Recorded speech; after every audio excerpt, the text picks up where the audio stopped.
Assalamualaikum warahmatullahi wabarakatuh. Selamat datang di The Podcast, podcastnya Fakultas Dakwah dan Komunikasi UIN Sunan Ampel, Surabaya. Bersama saya Ian, yang akan menemani kalian selama beberapa menit ke depan. Nah, hari ini teman-teman kita kedatangan tamu yang spesial nih, tamu dari negara serumpun kita, yaitu Malaysia.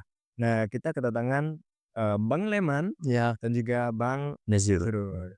Nah, mereka berdua dari, mahasiswa dari Unipsas, University Islam Pahang Sultan Ahmad Shah. Hmm. Nah, hari ini kita akan tanya-tanya tentang dunia perkuliahan. Nah, kita akan tanya ke Bang Leman tentang, momen apa sih yang paling berkesan, selama di perkuliahan sehingga mengubah cara pandang di perkuliahan dari buruk menjadi lebih baik?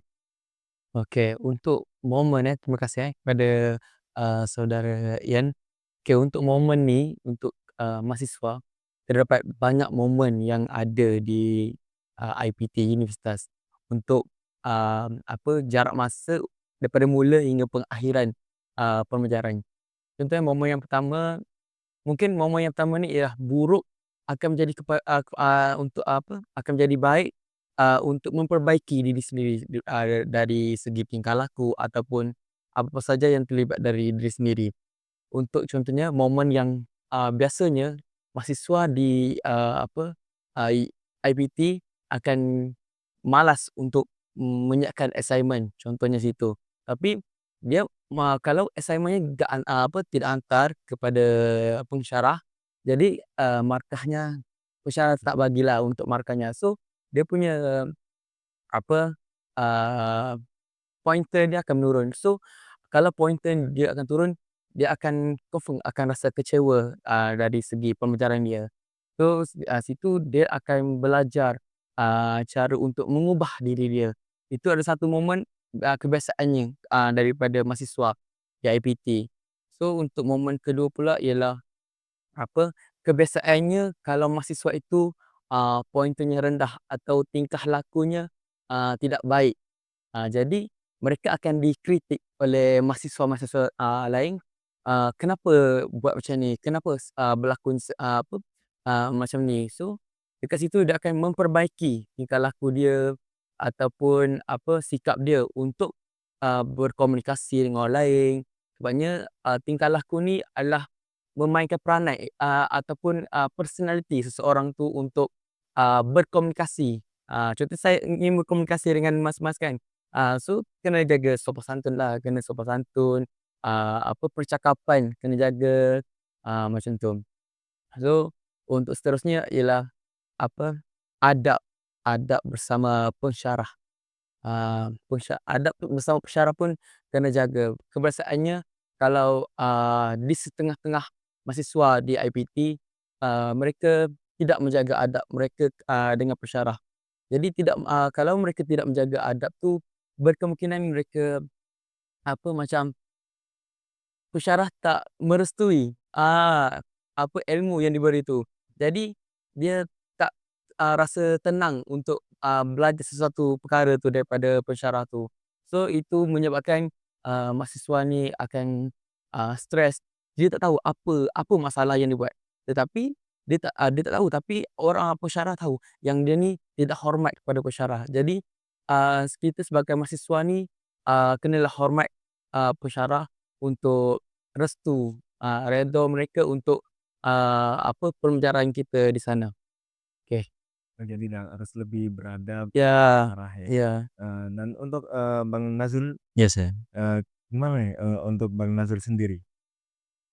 Soalannya? Soalnya tentang, momen yang, berkesan selama dunia perkuliahan, untuk, hal yang buruk menjadi yang lebih baik gitu, Bang. Oh, perkara yang mengubah mahasiswa tu ke arah yang kebaikan, gitu. Jadi kalau di university itu, kalau kita lihat, perkara-perkara yang mengubah, mahasiswa tu adalah daripada diri sendiri.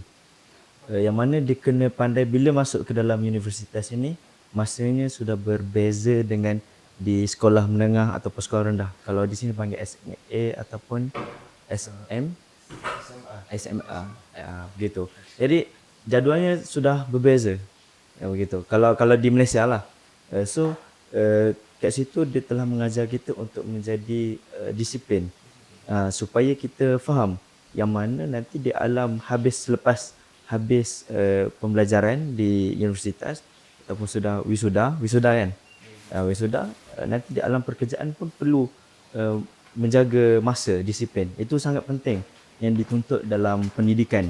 Seterusnya perkara-perkara yang mengubah mahasiswa itu ke arah yang kebaikan adalah dengan menyertai pelbagai persatuan.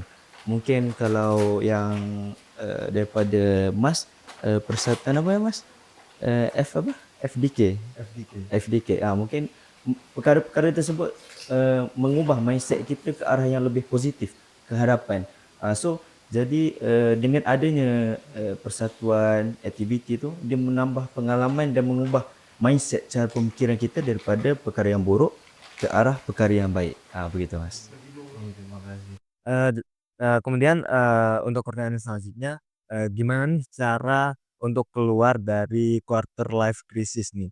Nah, quarter life crisis ini kan suatu kebingungan, apalagi seorang mahasiswa umur 20-an lah sekitar segitu, menghadapi tujuannya ke depan bagaimana, masih bingung. Nah, ada nggak tips atau cara-cara dari Bang Ilham sendiri selaku mahasiswa Universitas menghadapi hal seperti itu?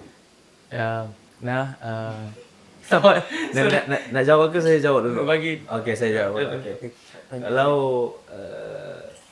quarter life kan, cara nak keluar tu adalah daripada diri sendiri juga. Dia yang pertama, bila berada di universitas ini, kita memilih jurusan apa yang kita minat, begitu. Jadi kalau dengan adanya jurusan yang kita minat, itu telah menambah minat kita untuk berpendidikan, untuk belajar di universitas sampai ke peringkat yang tertinggi. Kalau di sini, kalau di Indonesia panggil degree itu apa? Ijazah sama. Sarjana. Ijazah sarjana. Ya, sama. Maksudnya begitu. So dengan adanya minat itu telah menarik perhatian kita untuk menjadi orang yang education. Ya, begitu. Saya rasa itu memainkan peranan yang penting kepada mahasiswa. Itu adalah yang pertama, minat untuk sambung belajar. Begitu. Kita harus memiliki minat. Ya, minat dengan kita punya jurusan itu. Bukannya kita minat perkara yang lain tapi kita masuk jurusan yang lain. Begitu. Dari Bang Ilham sendiri ada nggak tips, yang pertama lah saya rasa kalau kita nak sesuatu itu kena bertanya kepada orang yang sesuai untuk bertanya. Contohnya, kita tahu apa yang contoh Lamar sendiri tentang minat ni, kita tahu apa yang minat kita.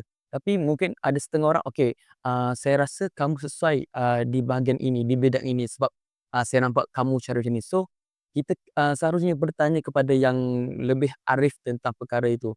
Sebabnya, apa contohnya, sebagai contoh saya kan, saya mula tidak tahu apa yang peluang pekerjaan saya dalam kos yang saya ambil, dalam bidang apa pengajian yang saya ambil. Saya tidak tahu apa yang hala tuju saya. Tapi saya tanya pensyarah saya tanya dekan saya untuk tanya, apa yang pekerjaan yang saya boleh ada lepas habis kuliah. So, mereka apa, jawab ada beberapa solution. Contohnya lepas saya habis kuliah mungkin saya boleh ambil satu sijil untuk masuk ke sekolah rendah ke, untuk mengajar ke. So saya rasa tips yang apa, untuk keluar daripada ni ialah pertanyaan kepada orang. Tanya, bertanya? ya selalu bertanya kepada orang. Sebenarnya dalam apa, kat Malaysia cakap apa, siapa yang kalau tak bertanya sesat jalan, sampai yang bertanya sesat jalan. Itu saja. Jadi intinya kita harus selalu bertanya dan tidak boleh takut nih. Ya, jangan Ya, takut. jangan takut. Dan untuk pertanyaan terakhir nih, Ya. apa sih peran kampus dalam membentuk sebuah mental atau skill seorang mahasiswa? Peran kampus ya. Tu soalan tu sulit tu. Kalau peran kampus ni dia bergantung atas kampus masing-masing, atas universitas masing-masing. Ada yang universitas bermatlamat sebegini, mungkin yang lain sebegini. Jadi bagaimana peranan universiti itu adalah dengan macam mana dia nak ke hadapan tu untuk orang cakap biar mahasiswa itu laku selepas habis wisuda, begitu, supaya ada kerjayanya, supaya menjadi orang yang hebat ataupun ahli akademik begitu. Jadi peranan yang paling penting adalah dia perlu menarik minat berkaitan dengan mengadakan aktiviti-aktiviti yang bermanfaat, supaya bila banyaknya aktiviti-aktiviti yang positif, ia mengubah pendirian kita menjadi ke arah yang lebih yang matang, begitu, supaya dengan pemikiran yang matang, dengan cara gerak kerja yang matang, semuanya akan menjadi susun atur selepas kita habis kuliah. Jadi yang paling penting adalah bagaimana universiti itu menyediakan aktiviti-aktiviti yang bermanfaat kepada mahasiswa. Itu saya rasa penting. Juga memberikan kita sebagai mahasiswa Ya, memberikan insight baru ya betul. dan Memberi kesan yang positif. untuk Abang Leman. Oke, sebagai satu peranan satu kampus untuk melahirkan mahasiswa yang bebas dari mental and dan skill. Oke, first kali sebuah kampus tu perlulah pandai ataupun bijak untuk melakukan satu program yang berimpak tinggi kepada mahasiswa. Contohnya program dalam kepimpinan. Contohnya kampus boleh menyediakan program kepimpinan bagi student-student yang tidak rasa takut untuk ke hadapan. So pihak kampus boleh menyediakan program-program seperti itu. Contohnya ambil beberapa orang daripada yang dari fakulti ni, so ambil beberapa orang untuk bawa ke satu tempat. So dekat tempat tu kita akan ajar cara macam mana untuk berkomunikasi dengan orang lain, untuk menyelesaikan kerja. Contohnya di Malaysia biasanya menyiapkan kertas kerja untuk sebuah program. So melatih diorang untuk jadi pemimpin. Lagi satu boleh kampus boleh juga buat aktiviti seperti hari sukan, atau di sini panggil sukan apa? Olahraga. Olahraga. Olahraga ataupun aktiviti ilmiah untuk bagi mereka boleh explore boleh meneroka yang diorang tak kenal lagi mengenai aktiviti ni. Itu saja dari saya. Wah, menarik sekali obrolan kita kali ini bersama mahasiswa Universitas. Gimana kita bisa mengetahui gimana caranya pandangan kita sebagai mahasiswa menghadapi dunia perkuliahan, kemudian menghadapi quarter life crisis, kemudian peran kampus untuk mengembangkan skill dan juga mental. Oke teman-teman, terima kasih sudah menonton episode The Podcast kali ini. Saya Ian, pamit undur diri. Wassalamualaikum warahmatullahi wabarakatuh.